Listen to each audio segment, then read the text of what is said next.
Hello, sports card collectors and investors. I hope that everybody is having a great day. Apologize for the lighting. I'm trying out some different things, so it's a little bit like the Blair Witch Project in here, but just like I said, just trying out some different things. I notice my face is definitely brighter than usual, but yeah, still working on the production value. But hey, no shame here. We're going to keep it going. So today we are going to be talking about one of my favorite topics. We're going to be talking about Hall of Fame players from the 80's and their rookie cards, NFL players. And this was kind of interesting. I was doing this research because I wanted to see what it looked like for offensive and defensive players, see where pricing is nowadays. Because we've seen such an influx, such a rise in price, especially on guys like Joe Montana and Jerry Rice. So I want to be able to give you some feedback, some information that you could take, if you were looking at investing in any of these players, or if you're holding these cards and thinking maybe it's time to sell, to maybe upgrade your collection. And so I'm going to go through some pricing here on a few players. I've got, I think, 7 or 8 players that we're going to go through. And like I said, I hit on it's QBs, it's running backs, and it's pass rushers. I'm sure you're probably not shocked by that, but unfortunately, the other positions, even defensive players, don't really get love in football cards. But I included a few of them here. I'm sure you can probably guess who they are, just based on the fact that they're from the 80's, and they're all of them are all-time greats. So I'll go ahead and dig right into it. So the first card that I've got on my list, the first guy I've got is the kind of the obvious one from this era, the 1981 Topps Joe Montana rookie card. This one has seen some pretty wild increases here over the last year. But right now, and what I did is I broke it down PSA 8, 9, and 10 for each of these cards. So gives you an idea of some different price points and where those jumps occur and what those jumps do look like. So in a PSA 8, you're looking at anywhere from $357 to $407 for Montana, and that is a pretty dramatic rise from what they were a year and a half ago. And then if you bump it up and go to a PSA 9, you're looking at more than double at $988, triple in some cases, $988 to $1,200. And then just because pop counts are so low for the PSA 10, recent sales for the PSA 10 have been $13,100 to $13,500. So dramatic increase from 9 to 10. But again, I think it's just because the population report on 10s for these cards is very, very low.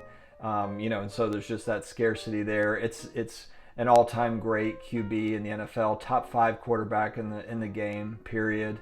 Just an iconic player and all-around good image guy in Joe Montana. So he was my first pick. I felt like that was kind of an obvious one to cover. I'm gonna move now into his main man, his sidekick, partner in crime, Jerry Rice. So his 86 Topps rookie card, and this one really shocked me actually. The PSA 8. Priced right at $127 to $145, so very affordable for that PSA 8.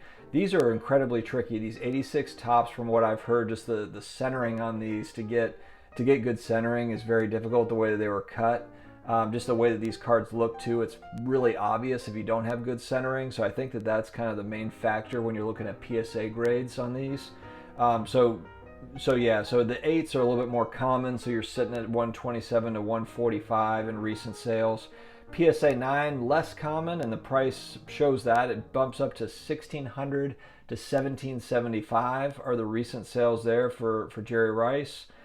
And then in a PSA 10, this one just kind of blew me away. And again, pop reports are going to show that this one's low. I don't have the comparison to see what they are compared to Montana, but I'm assuming that they're probably lower just because they've been going for anywhere. There's recent sales over the last month, I believe, both of them were $24,700 to $31,655. You heard that right. So between 25 and 30 grand for that Jerry Rice rookie and PSA 10, that is wild stuff. But again, like an iconic card, greatest receiver of all time, and most people do agree on that. He's just, he's an all-time great player, unforgettable, iconic player, and the greatest receiver in history. So Interesting. I did not think the PSA 10s were going to be twice as much as what the Montanas were going for, but that's what it looks like here recently. So that was a shocker. Next, I'm going with arguably, he's a top 5 running back of all time. Some would say he's the top of all time, but he only played 10 seasons. Barry Sanders retired after 10 years, and some people will say that's because of the Lions just having a bad organization and not being able to really plan properly and build a winning organization.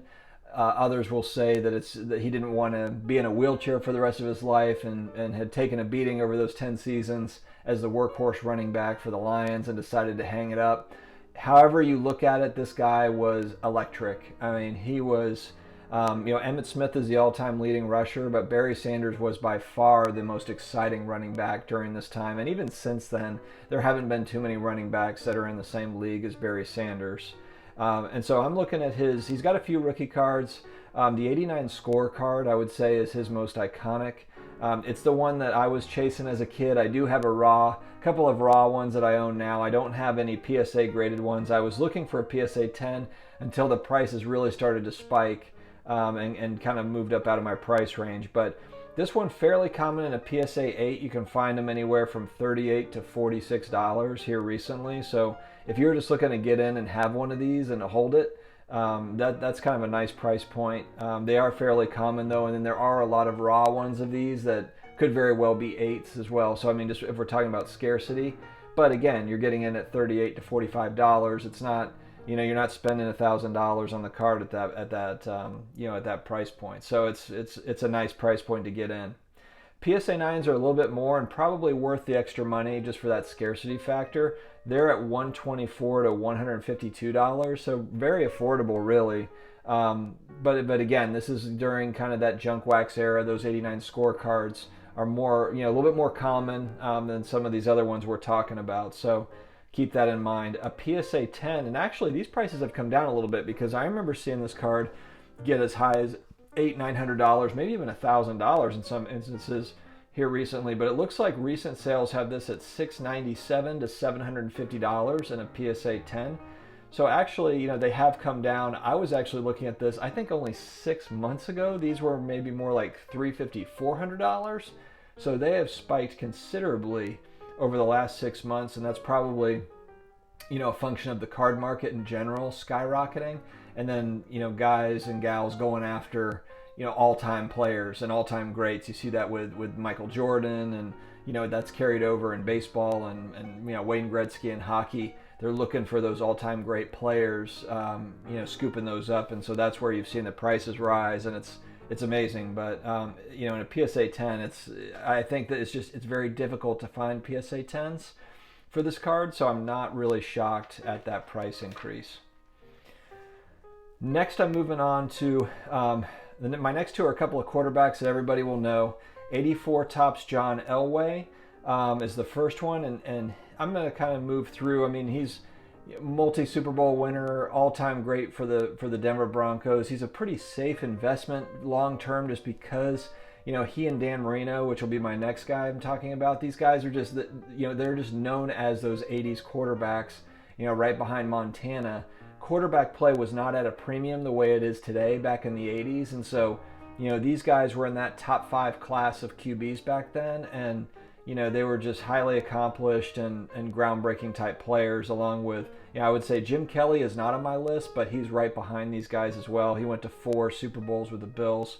But Elway here at a PSA 8, you can get those from $68 to $82, so very low entry point to get in on one of his. A PSA 9 will set you back more like $273 to $303 right now. And then PSA 10s, far more rare, are anywhere from $3,152 to $3,459. So price definitely creeps up. I shouldn't say creeps up. It's 10 times what a 9 is. So, on the higher end, and again, it's scarcity. I think people are getting these as kind of, they're looking at it, that's investment grade at a PSA 10. And so people are scooping those up and the prices have gone up. Marino, very similar. PSA 8 is $52 to $57.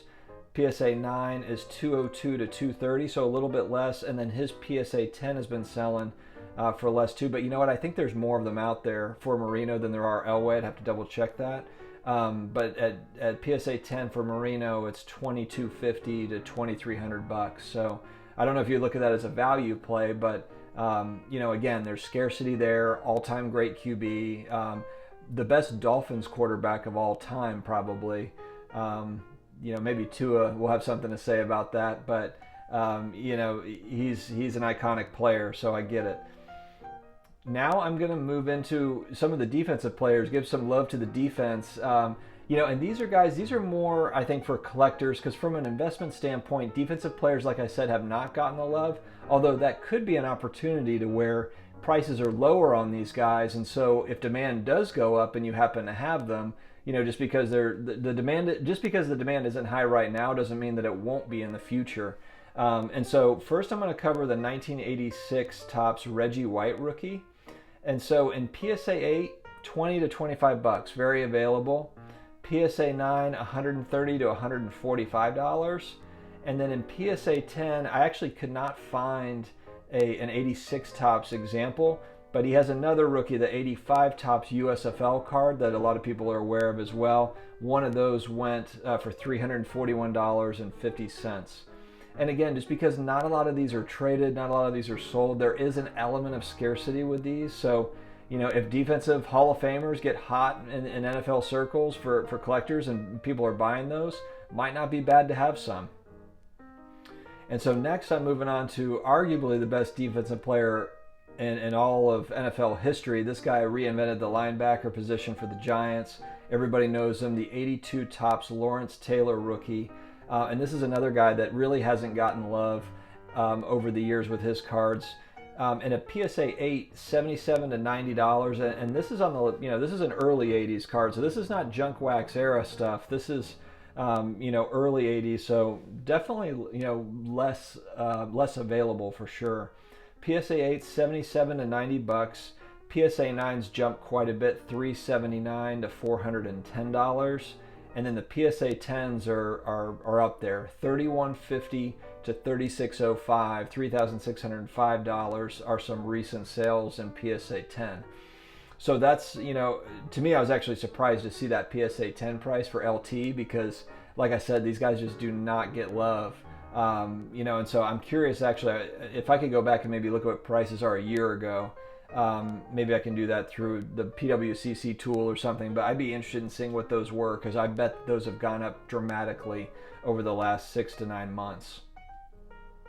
Next, I'm going with another one of these icons from my childhood. Bo knows everything.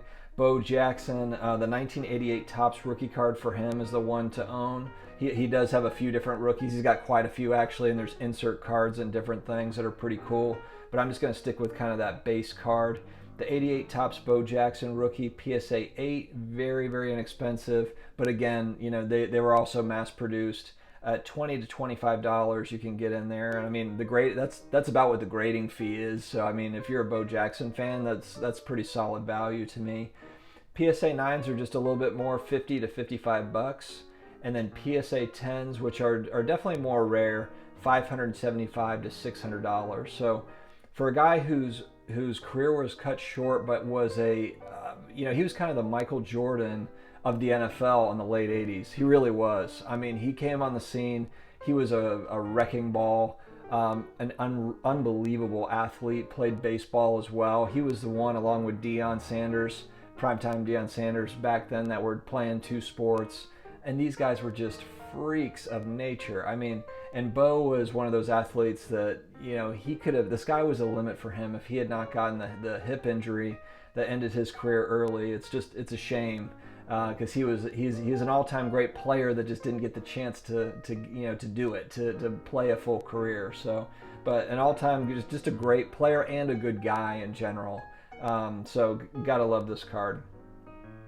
Lastly, I'm going to hit on the all-time sack leader. I believe he still is Bruce Smith. I believe Bruce Smith is still the all-time sack leader.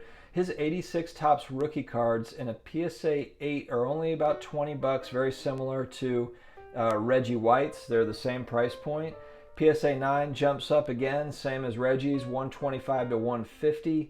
And then unfortunately I could not find a PSA 10 sale over the last 90 days, so I couldn't see how much they've jumped, but I would imagine they're in a similar vein as that Reggie White rookie. I'm sure it's probably in that $500 to $1,000 range, and maybe even more than that. I mean, with LT's rookie having moved up to what it has, I'm sure that Bruce Smith 86 Topps, if it's in a PSA 10, is going to be pricey.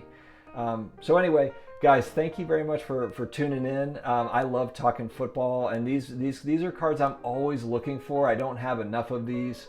I'm always looking to possibly pull the trigger. I'm just always trying to find a deal. But these are cards from my childhood that I could never afford these, and so now these are definitely targets for me, and it excites me to talk about them. So thank you again for tuning in. Please subscribe if you haven't already. We have daily sports card investing and collectibles investing videos, and want you to be a part of it and not miss any of them. So make sure to hit the like button, hit the bell, and we'll keep them coming. Thanks very much.